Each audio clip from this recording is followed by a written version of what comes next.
नमस्कार शेतकरी बंधूंनो, आपण बघू शकता हा फ्लावरचा प्लॉट आहे।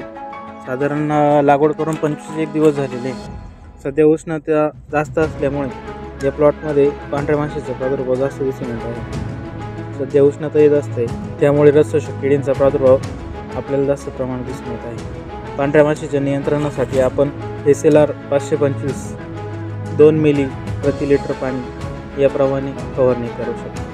याचबरोबर असटमायप्रिड 1 ग्राम प्रति लिटर पाणी अधिक नीम 1 मिली प्रति लिटर पाणी यानुसार फवारणी करा। फवारणी करताना प्रत्येक फवारणीमध्ये आपल्याला ऑलक्रोस स्टिकरचा वापर देखील करायचा आहे। अशाच नवीन माहितीसाठी ग्रेप मास्टर यूट्यूब चॅनलला सबस्क्राईब करा। धन्यवाद।